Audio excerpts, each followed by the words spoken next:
Right. Morning, everybody. All right, let's get started. Feet together. Right fist, left palm, show courtesy.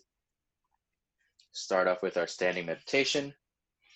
Put the hands up and try to feel the heat exchange between the hands and focus on the breath. And remember to always keep the knees buckled, hips tucked in, the eyes relaxed.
And let's move on to the Qigong. Breathe in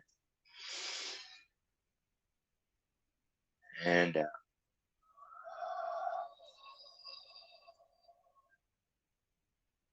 Breathe in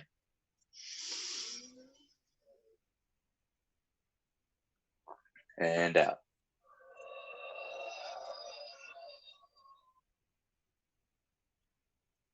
In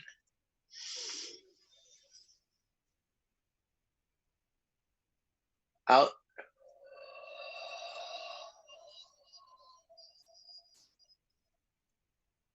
Breathe in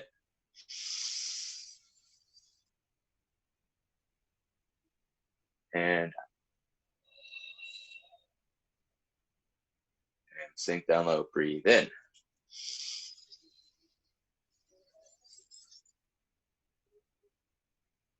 out.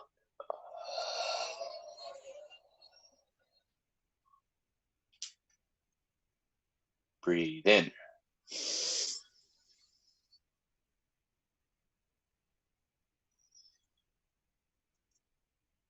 out.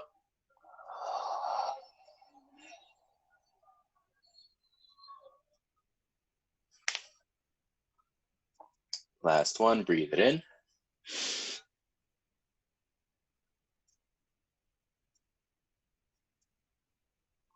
and out.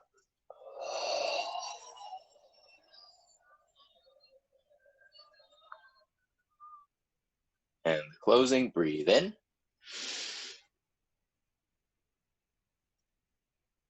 and out.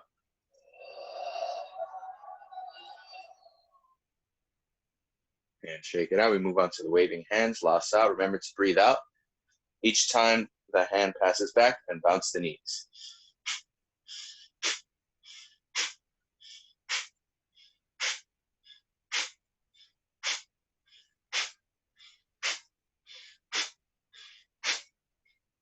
And go high.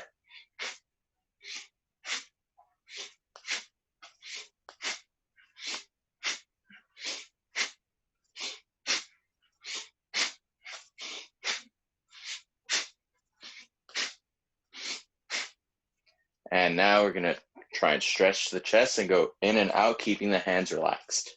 And try to stay in that neutral position. Now, if you feel the blood going to your fingers, that's what you're supposed to feel. So if you feel that, keep doing that. If not, you might want to try to relax the arms a little more.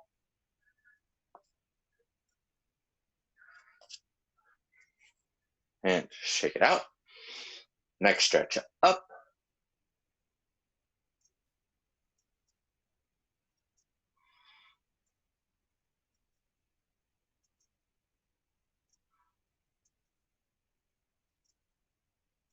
Down.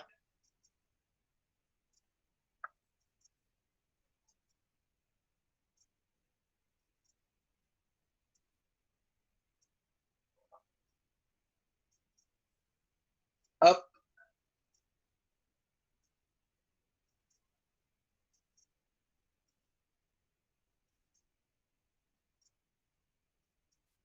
And down.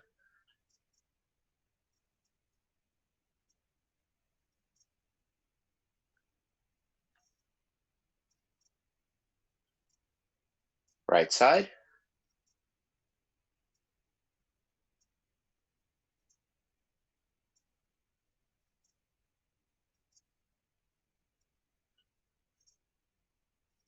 Left.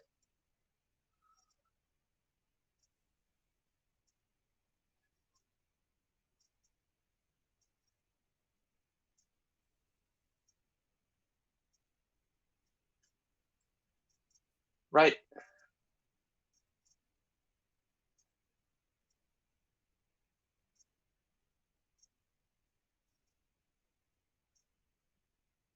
Left.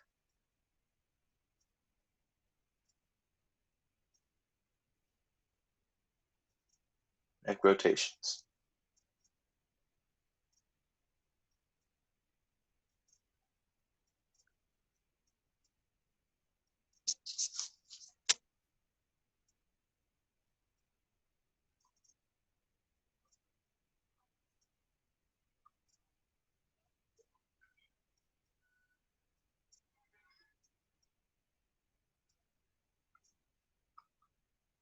Other direction.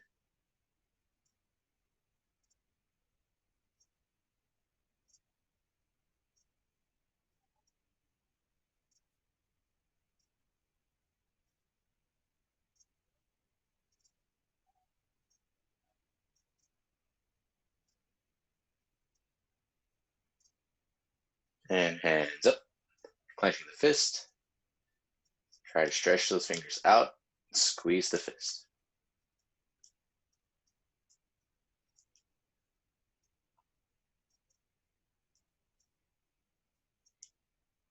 Wrist rotations in.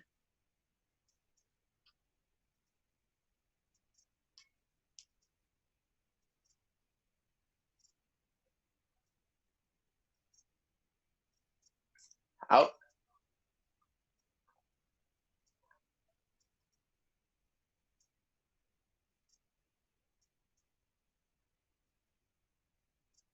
Shoulder rotations forward.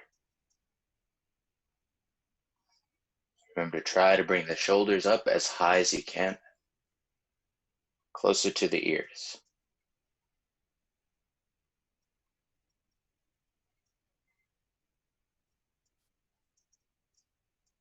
And back.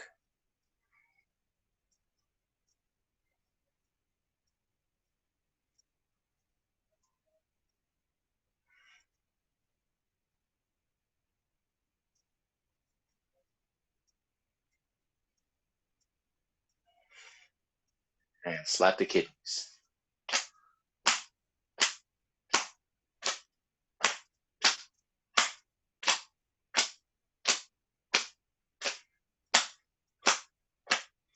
Chest.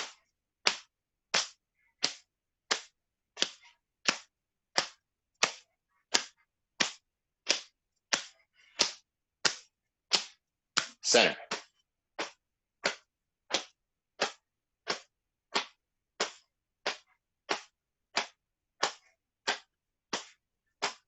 Hip rotations.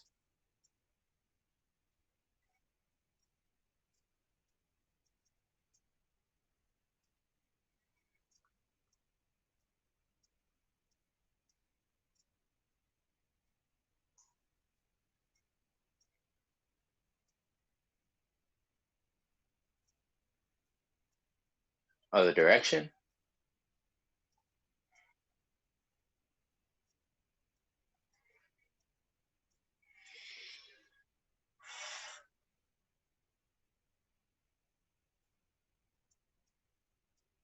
And shake it out. Now we're going to move on to grabbing the ball waist turning.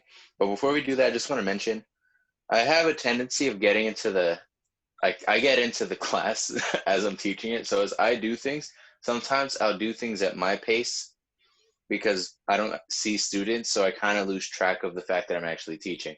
So sometimes I'll miss like when to say breathe in, breathe out, or I say it late. Or as I'm breathing, I have a tendency to forget that not everybody has my breath capacity. So I'll take a really long time. If that's the case and you're noticing you're struggling to breathe, it's fine to speed up. You have to work at your pace. So if I'm taking too long, or if you can't match my breath, or whatever the case may be free to take it at your own pace. Maybe you need to do it faster. Maybe you can do it slower. So pick and choose. You have to kind of feel it out for yourself. I'll do my best to kind of maintain a standard pace, but I'm human. I make mistakes, and I kind of, yeah, you know all this. All right. And breathe in.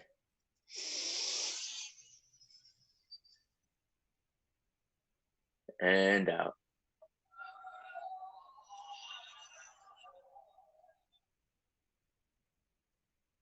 Breathe in.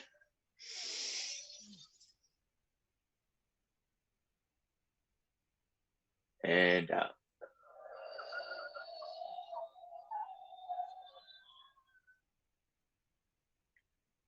Breathe in.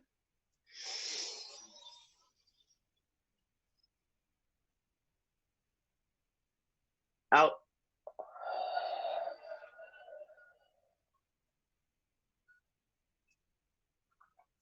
Other direction. Breathe in.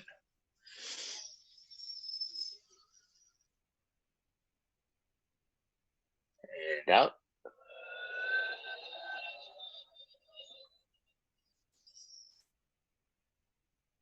Breathe in.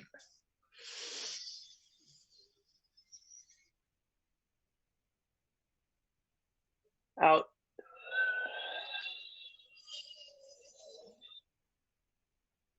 Last one. Breathe in.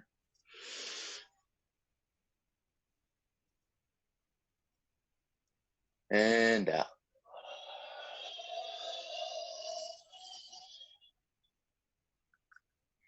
Shake it out. Feet together. Knee rotations.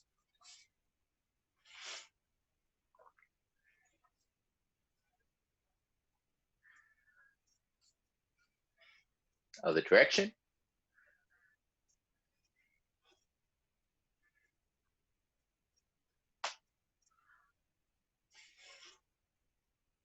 Separate the feet. Knee rotations, inward circles.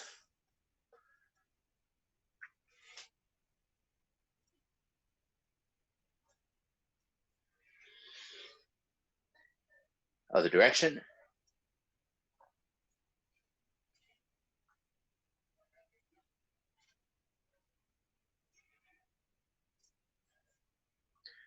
And ankles. Inward circles. One side.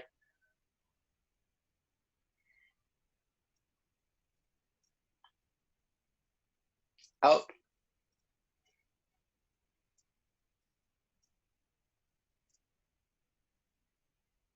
Switch legs. Inward circles.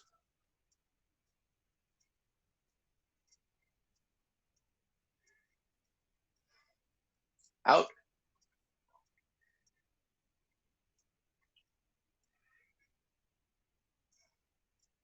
And shake it out. Slap the left side.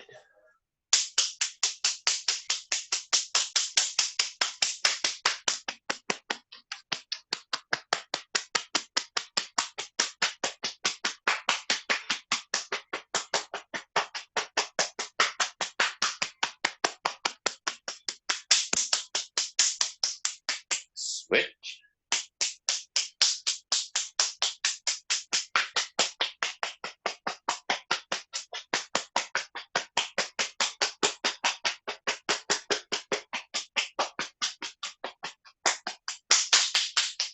Legs.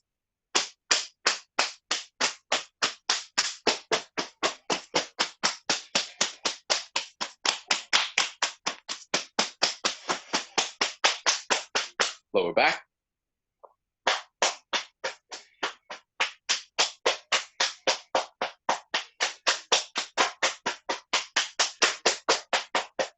Stomach washing.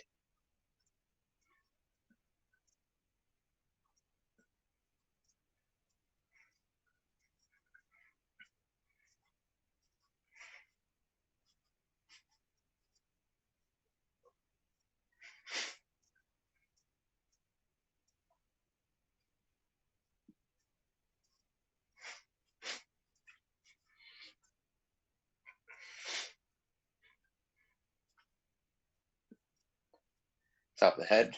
Sorry. Yeah, top of the head.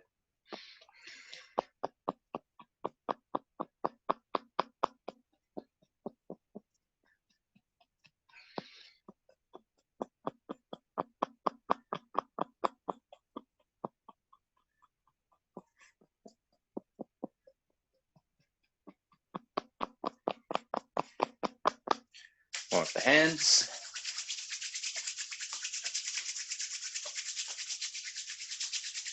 Massage the face, forehead.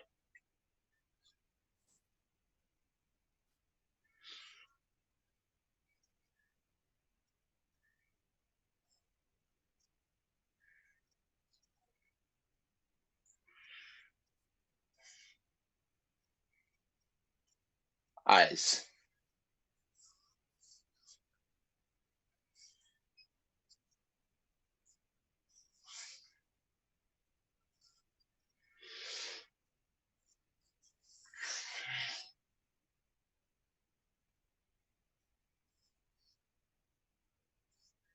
Nose.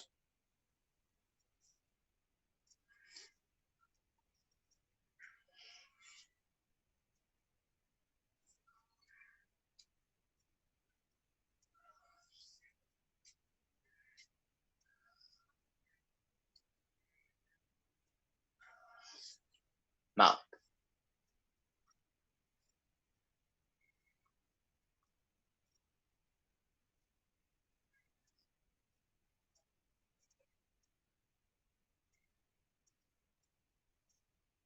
Neck.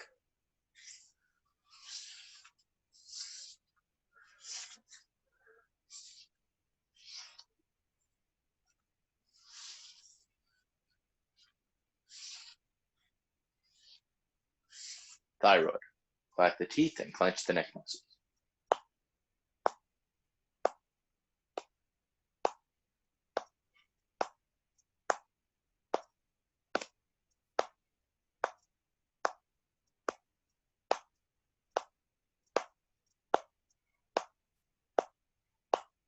Kidneys. Cover the ears and tap the base of the skull.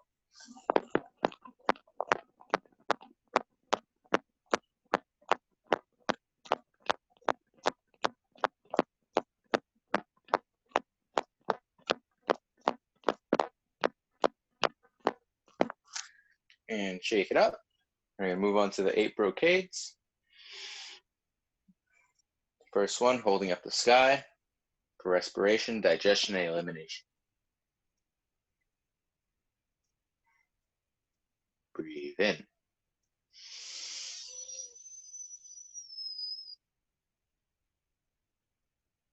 And out.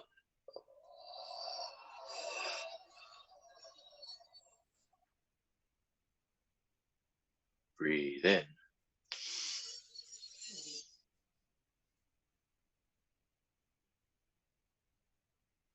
And out.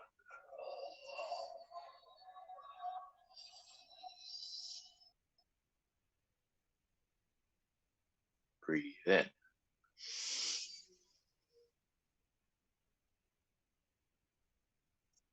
And out.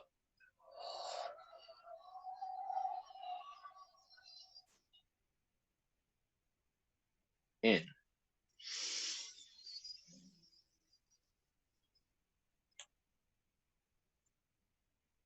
Out.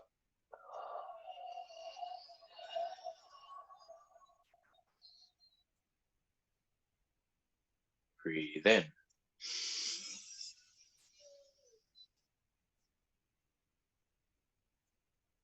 Out.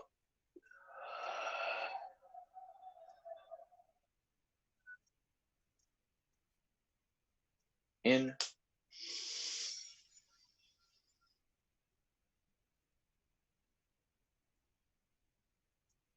And out.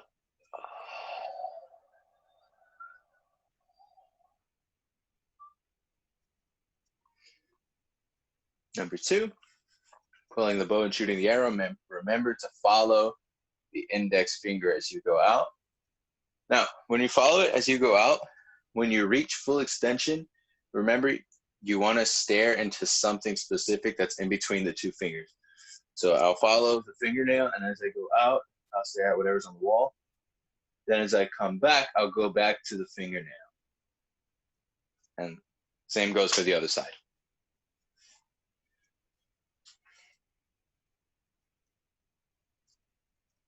Breathe in.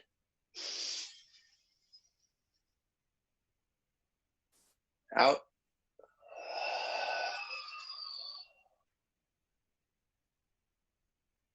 Breathe in.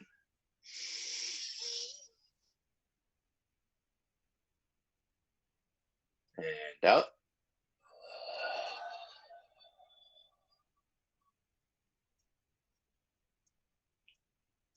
In.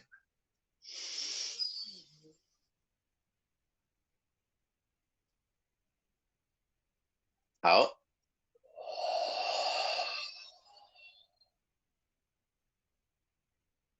Breathe in.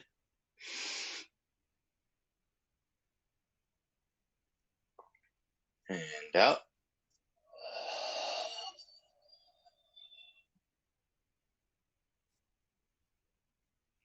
In.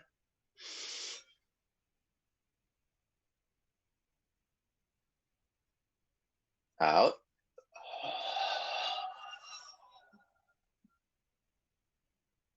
Breathe in.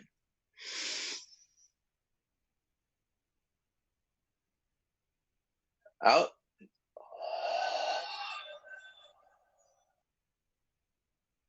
And the closing. Breathe in. And out.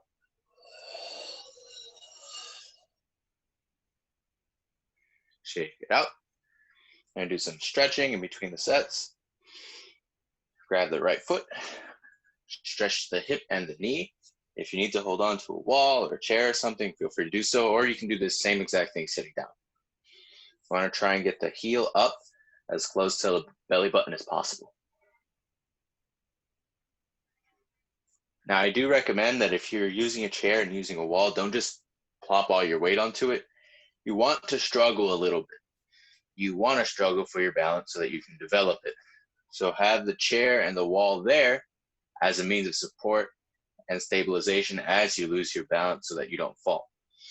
But you do want to work the balance. And you can do that if all your weight's on one area. And switch sides.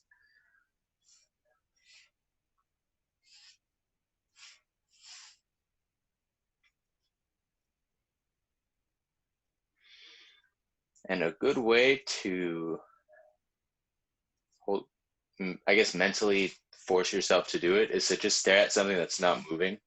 Like at this point, I really don't have to do it because I've been doing this for so long. But when I teach like the little kids and they're kind of all over the place and I tell them, okay, make sure to look at one of the pictures or one of the weapons on the wall. They do it, and more often than not, if they're serious about it, it will help them to hold their balance. If not, obviously if they're not serious about it, they're not going to be able to stand on one leg regardless.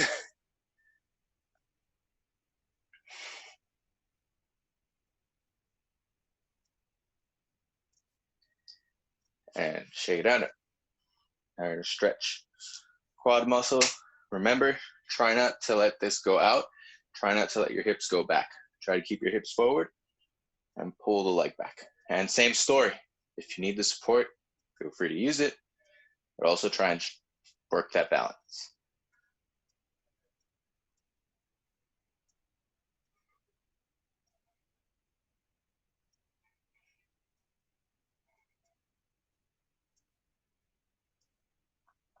And switch sides.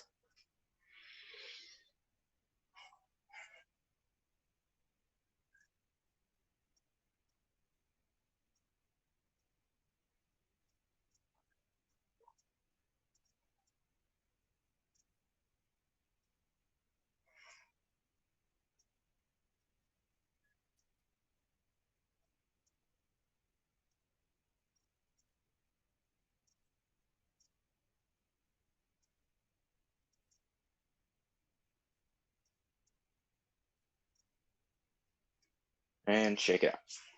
And move on to number 3, pressing up and down. And remember to consciously, one side is stretching, one side is compressing.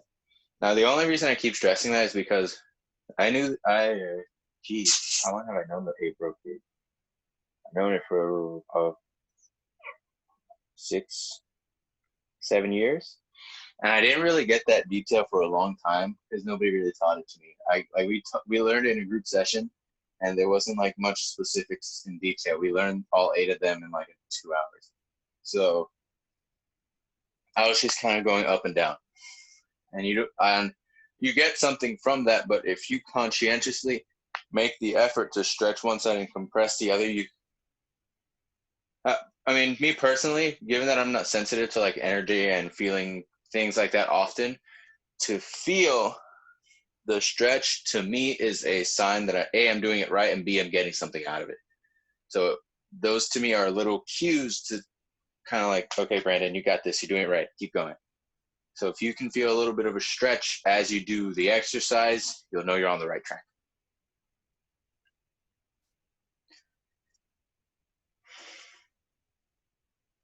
Breathe in.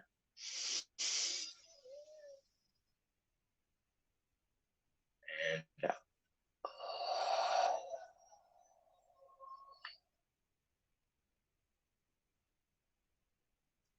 Breathe in.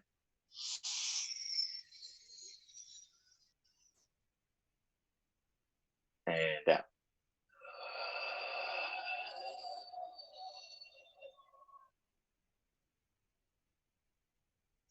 Breathe in.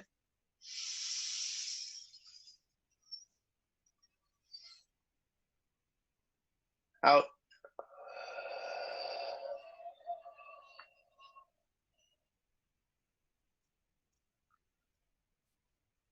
Breathe in.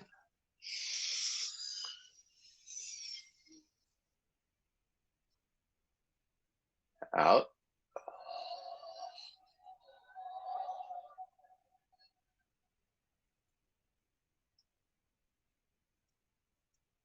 Breathe in.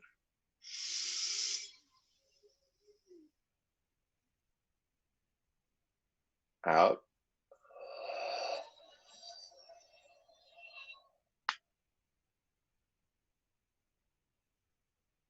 In.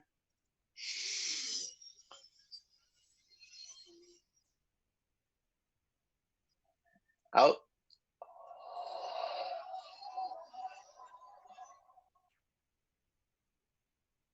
And the closing. Breathe in. And out.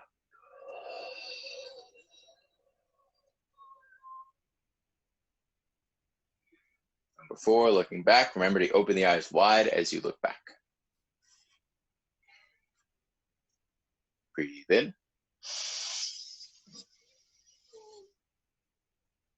Out.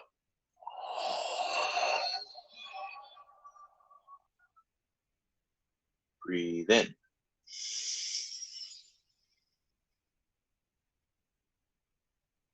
Out.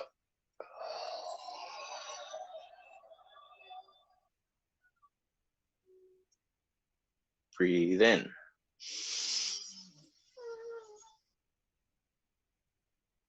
Out.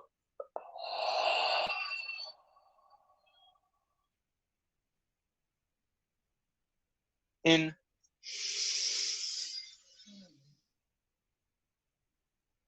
Out.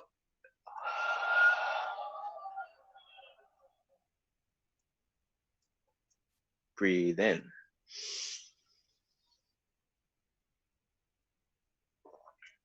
and out.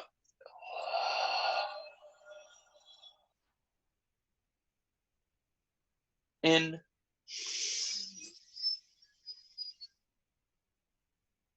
out,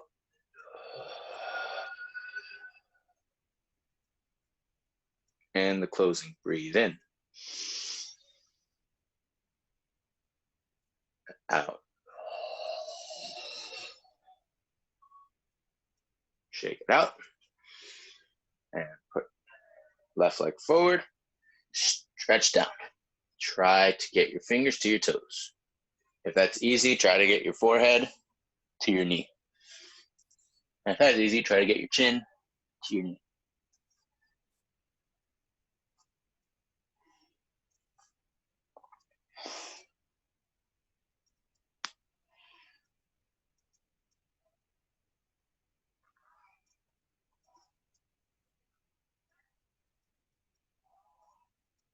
And switch.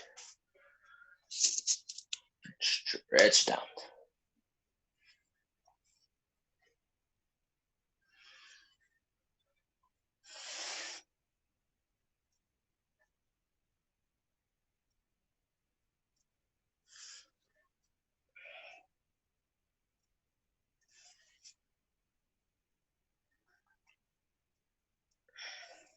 Shake it out.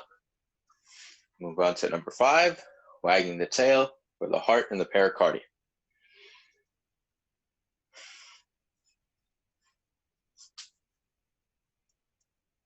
And breathe in.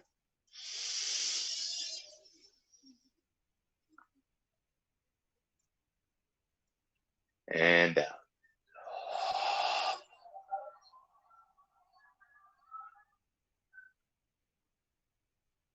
In.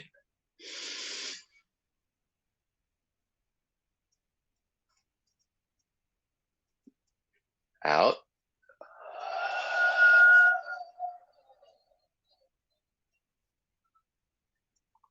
Breathe in.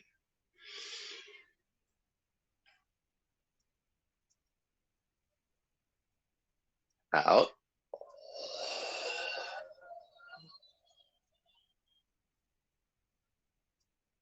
In.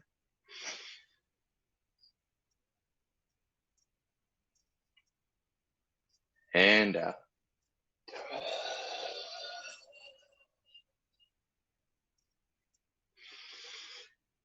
Shake it out. Number 6, jolting back for the immune system.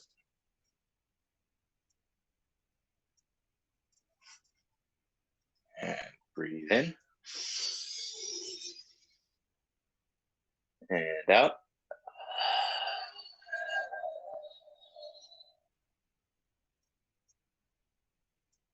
Breathe in.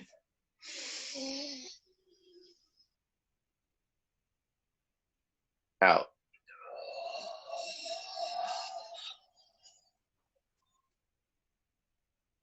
In.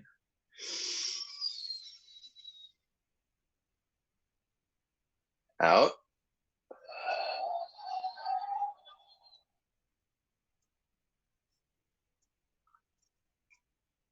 Breathe in.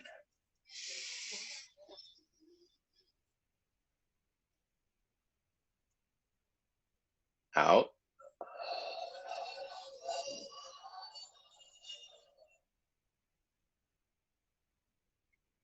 In.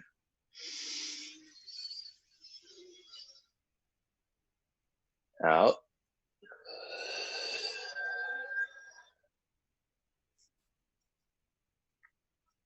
In.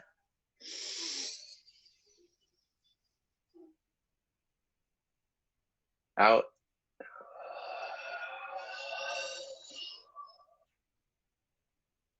And the closing. Breathe in. Out.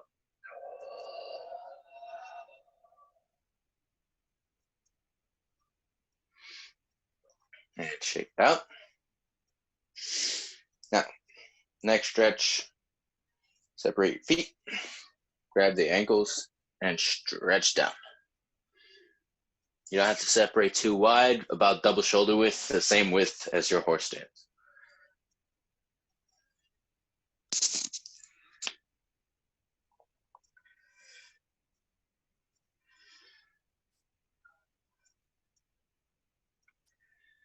Right side.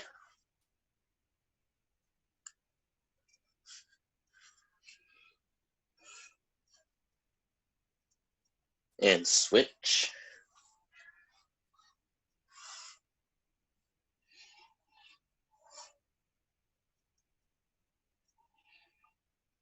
And shake it out. Now, next stretch, you're essentially going to go into a front stance, but instead of having this toe kind of out, like pointing out, you want your feet to be pointing in the same direction, and the emphasis is going to be pushing forward to stretch your calves. Sometimes it helps to put your arms forward, however you feel like it really, and just really focus on keeping this back leg locked and stretching your calf.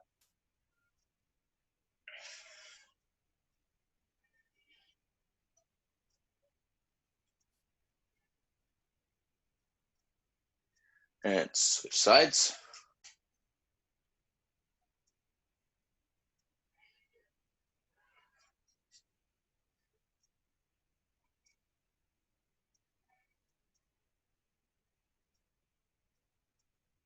And shake it out. All right.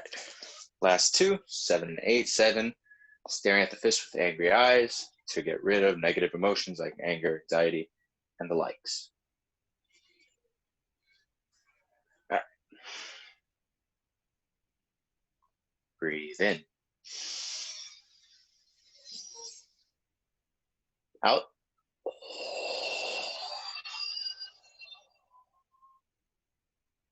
Breathe in.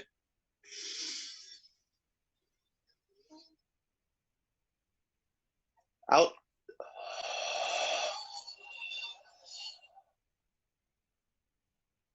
In.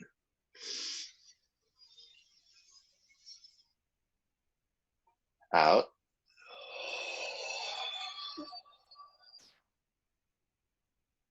Breathe in.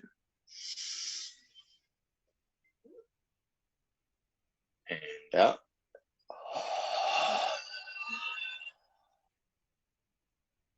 Breathe in.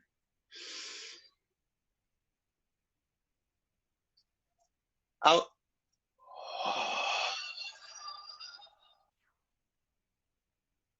In. Out.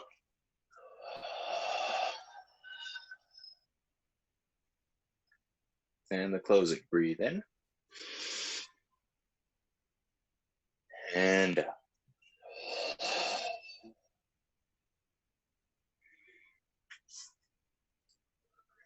Last one. Number 8. Rising up with the heels, bring the energy to the crown. I like how all the other ones have simple, short names and not the last one, but that's okay. All right. Breathe in.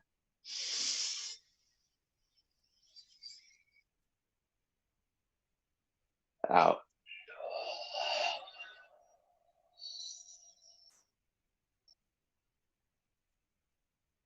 Breathe in.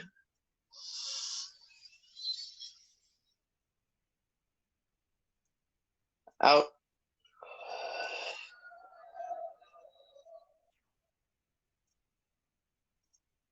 Last one. Breathe in. And out.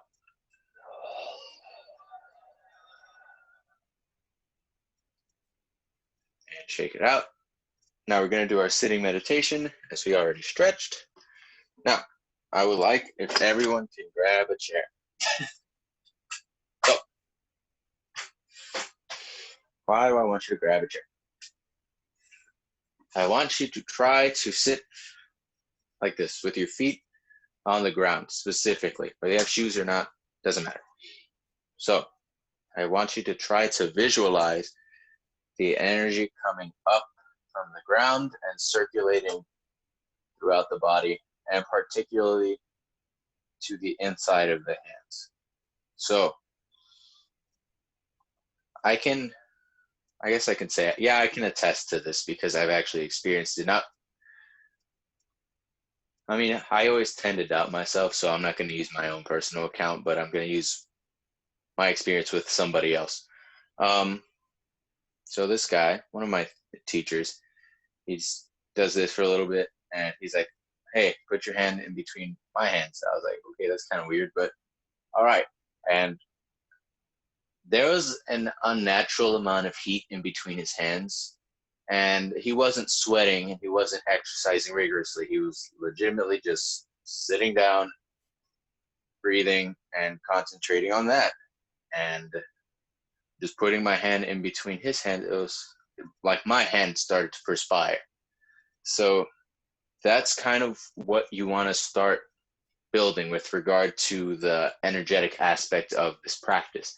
So try to visualize. Yes, the chi is stored in the dantian in the human body, but you want to try to bring the energy from the outside through the feet, up, and into the hands. So try to visualize that cycle.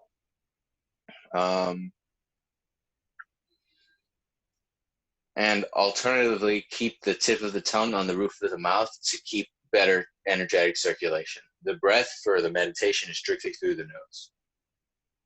And begin.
And open your eyes.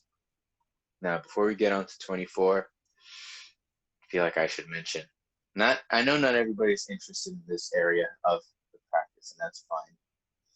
But the reason that I think it's important is, especially to start you getting in that mind frame earlier on, even though I know some of you have been doing Tai Chi for so long, but it's different from what I'm teaching to a degree. So the reason, the concept is if I can get my energy to my hands as I'm doing my Qigong, as I'm doing my practices, I can mentally direct it to the specific organs that these exercises are geared towards. Now, does that mean you don't get any benefits if you don't focus on that? No, you still get benefits, but I'm trying to maximize you should want to maximize your benefits too. So, with that said, try to practice that, even if it's just a sitting meditation on a daily basis. You can do it standing, you can do it sitting. However, you don't even need to be sitting like this. You can do it crisscross. However, I find this is best for the sake of visualizing through the feet, but you have to do it in whatever way you're comfortable. Now, some of you are probably like, this is a load of baloney. I just want to do my Tai Chi. And that's fine, because I completely understand that. I completely understand why somebody would be like, okay, Chi's not real. I get it. I don't agree, but I understand. So if that's the case, it's fine. You don't even have to try to do this. You can just sit down and meditate for the sake of developing ease of mind, because that much is scientifically proven that meditation does benefit your mindset, your brain in general. So take it for what it is, and you have to kind of, okay, this is what he's teaching. I don't agree with it, so let's morph it to benefit what I believe in and work with it that way. Okay, now let's move on to 24 postures. And I'm going to throw another outlandish belief at you guys, and some of you will buy it, some of you will not. I personally question this one, but my teacher teaches it, so I teach it too. Now, when you have the tip of your tongue on the roof of your mouth, allegedly, from what I've been told, the way the saliva develops is a little bit different. So I guess because of the energetic connection with the tip of the tongue on the roof of the mouth, it develops different. That's what I've been told. I don't know. I haven't done the science. I'm not a scientist. But the way the saliva develops, it's more beneficial to you that way than it is regular, because I don't know if you know, probably you do, but saliva has like enzymes and stuff that our body needs. So by developing saliva that way, it's called the golden elixir of life, as you know, the Chinese made it fancy. Now, why is this relevant? As you do the Tai Chi form, keep the tongue on the roof of the mouth and let the saliva build up. And you don't swallow until the end of the form. That's kind of going to play with your mind a little bit, so I'm not going to even add on to that. So the objective as you go through the form today, it's not so much about feeling the heat, because we did that in meditation, and now you want to try and let the saliva build as you press the tip of your tongue on the roof of your mouth. Now this happens best in tandem with the breathing.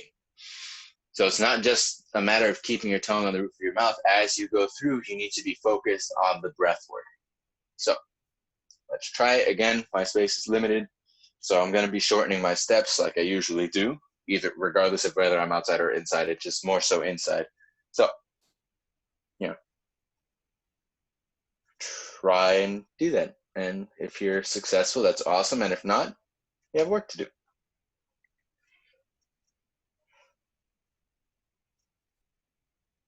And begin.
Okay, so before I go on, man, I just remembered what I had to say. I forgot. Oh, okay. So a few months back, I recorded myself doing the whole form. So what I'm going to do is, if Viga, if you're okay with this, I will send you the video of the whole form once we finish it. We're not going to be finished today. Probably be finished next class or the following. So we're almost done with the form. So after you guys have finished it, I feel more comfortable sending you guys the video because you guys already know it. If I send out the whole video, then I know people are going to try and finish it. It's happened before. So I will send out the video once I know we're done, and she can give it all to you guys if she's comfortable doing that. If not, I don't want to put any pressure on anybody. But yeah, so let's backtrack a little bit because I want to re-explain something that's not so apparent because of spacing issues. Nothing in Tai Chi has like a backward stepping. So if let's take the repulse monkey, for example. I'm kind of staying in place because of the stepping. Well, spacing, rather. So at home, as you do it, you want to be continuously moving back, which I'm sure you guys know, but I'm just reiterating just in case. And let's go further in the form. After that second kick, bow. The snake creeps down. This next action, as I'm sure you've noticed, I slide back, turn, and then stand.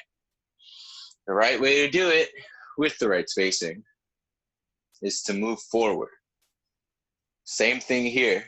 You're going to sink down, come up, and you still want to be moving forward. And continuing on from there, same story. Grab the ball, push, going forward. Same thing here, going forward, and guess what? Going forward. Now, how much time do we have? We have like 1 minute. Okay, I'm just going to teach you the next move. And then, yeah. Okay, so from here,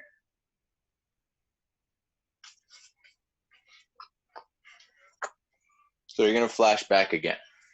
You're here. After the sink the needle, shift back. 1. This counts 1,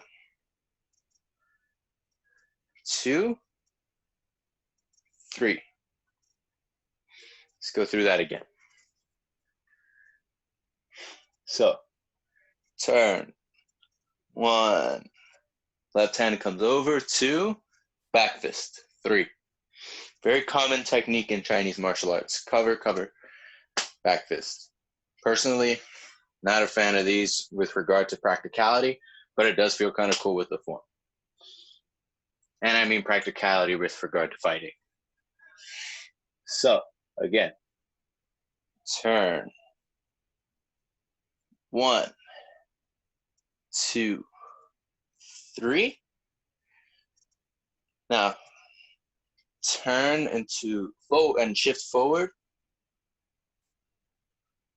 Block. Here, step, shift forward, punch. Okay.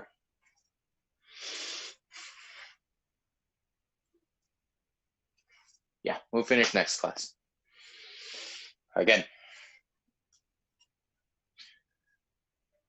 So, shift back, block 1, 2, 3.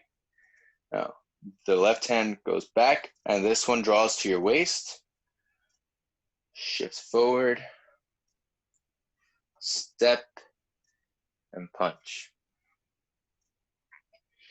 Now, this part is, I think, maybe it's just me, the simplest part, this right here. Now, this and the punch kind of happen together.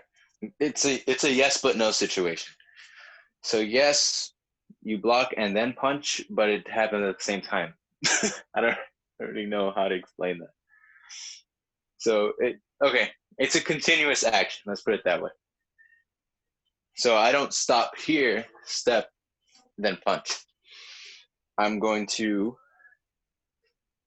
keep going because in concept, you don't want to block and then punch. It's the same action. So the same theory applies. Even from the last action. As I'm blocking here, this punch is already coming around. It's not 1, 2, then 3. Same story here. I block, then punch. Now practice it broken down. Count it. 1, 2, 3. That's one action. Now you can break this down. 1, 2. Now remember to turn the waist as you punch. 3. And the form is this way. The hand goes to about the elbow. And there's a lot of reasons for that. There's not a lot of reasons for it. There's like 2 reasons. So one reason is there's a bunch of pressure points in this area specifically. So a lot of times you'll see techniques in Chinese martial arts where they cover certain areas. That's one reason. And 2, it promotes a more continuous flow, and there's an alternative application of this not being a block, but being a pull in. But at times, depending on my mindset when I'm practicing, because sometimes I practice for the health benefits and the meditative aspect, sometimes I'm studying the martial arts aspect, which some of you might just find interesting and want to look into for yourselves. So why not? So I will punch this way. Why? Because if I'm blocking something, I don't want it to deflect the forward momentum of my punch. So I need to keep it out the way here. That way, if anything, it goes over. And keep in mind, I'm not consciously making contact here. As opposed to being here, where if something's coming and I block it and punch at the same time, I'm essentially deflecting myself, thus making my strike useless. One more time, and then we close. So, shift back, and notice the movement starts with the turning of the waist. 1, 2, 3. Now, same story. The waist turns a little bit left, and then comes around. Bah. Step, shift forward, and turn the waist, and lock this leg up as you punch. So, you're almost done. Yay. Congrats. You're almost there. We're going to stick with that for a while because it's not a long form, but it is a long form. It's long because it's slow. But we're going to stick with it for a while, hone it down. I don't want to rush into the next thing. And I have to ask my Sifu, if I'm allowed to teach the next form. But yeah, I'll figure that out for you guys. If not, there's a lot of other things we can do too. This is what I wanted to mention earlier too. So I have a recommendation for you guys. So these are actually ankle weights. I use them as wrist weights because they're heavier. Ankle weights are heavier than wrist weights, if you didn't know. And I highly recommend you buy some because, and you don't need to buy heavy, half a pound weights, a pound weights are fine. These are like 5. So practice your form with them. I do this not so much with my Tai Chi forms, but with my longer Kung Fu forms. It's the same difference. Now, it's definitely not going to promote the meditative aspect, but it is going to promote the strengthening. And it doesn't have to be ankle or wrist weights. Even if you just get like little 2 pound, 1 pound, half pound, like the little circle weights or like the little dumbbells, and just go over the actions. messing with your hand position is definitely going to throw off your form mentally. So it's definitely going to test if you know it. And it's going to strengthen you. And I don't necessarily like ankle weights. I bought those specifically to be wrist weights because the wrist weights kind of suck. They're like sand. And I didn't like that. These have like little metal capsules, I guess you could. I don't know if they're called capsules. They're metal, though, inside each little slot.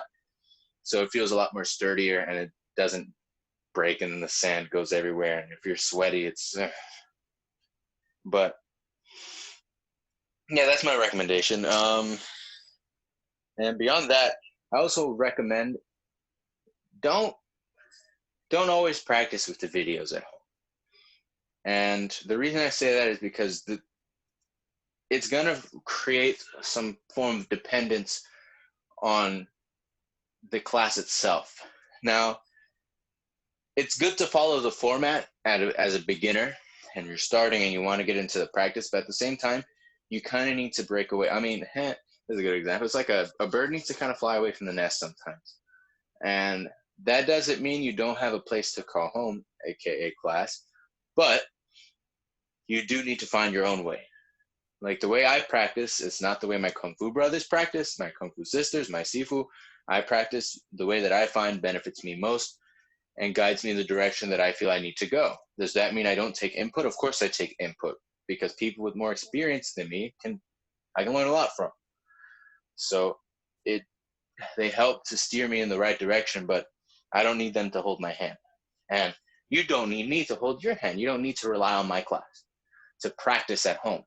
My class is for learning. At home, you do your training. That's where you should develop. Now, at home, you should be doing more reps. You should be doing more time. We have an hour class, and I know I'm going over, but it is what it is. So we have an hour class. That doesn't give me enough time to do everything. I can spend a whole hour just doing the 8 brocades, if not more. So yeah, an hour is not a long time. And think about it this way. When I start my warm-up at home, my warm-up varies. I don't have a constant warm-up, but it takes me like 30 minutes to warm up. And I'm talking about the warm-up. Our equivalent of the warm-up is the joint rotations and the circle breathing, the padding, and all that stuff. That maybe takes us, 15 minutes? I'm double that. And that's just warm-up. That's not counting the actual training. If I did the 8 brocades at home, it probably takes me 15, 20, 30 minutes just for the 8 brocades. When I do the 24 postures at home, it takes me anywhere between 8 and 15 minutes just to do the form once. So now I've been doing this for a long time, so I can last that long. You want to build to that. But again, this is why I'm saying it's class and home training is where you should develop. We're in class to learn and we're in class to maintain. At home, you should be further developing because you can't really learn anything new if you don't even know the old stuff that well. A lot of times that's what happens with students is they'll come into class. I'm like, okay, here's your move, bop, bop. They're like, oh, I remember that from last class. And then why didn't you do it? Because they didn't practice. They didn't remember. And last note, specifically with the 24 postures, it's important that you get this down on your own. Specifically, because if you have to do it with me or with somebody else, and I mean you have to, meaning you can't do the form alone, you do not know it. And this is just plain and simple facts. I couldn't teach this form if I didn't go over it and go over it and go over it on my own at home. So in class, yes, we all do it together. We learn together. We train together. It's fine. But at home, it's important to get it down by yourself. Because, I don't know, let's say the internet goes out, whatever the case may be. Or maybe, I don't know, somebody just breaks your laptop and you're like, oh no, now I can't take Tai Chi. No excuse if you know the form. So, this is why Kung Fu to me is so unique. You can say that about most traditional martial arts that have forms because the forms are your takeaway. You don't need partners to practice the form. It's solo practice. You don't even need a teacher to practice form. The teacher teaches you the form. You go home and you perfect it. So please learn the form on your own. And if the universe ever equilibrates and we can go back to normal, I would definitely like to watch each and every one of my students do the form on their own. That would be something. But, let's see what the future holds. Feet together, right fist, left palm, show courtesy. Thank you so much. Please, please, please practice and stay healthy. Thank you.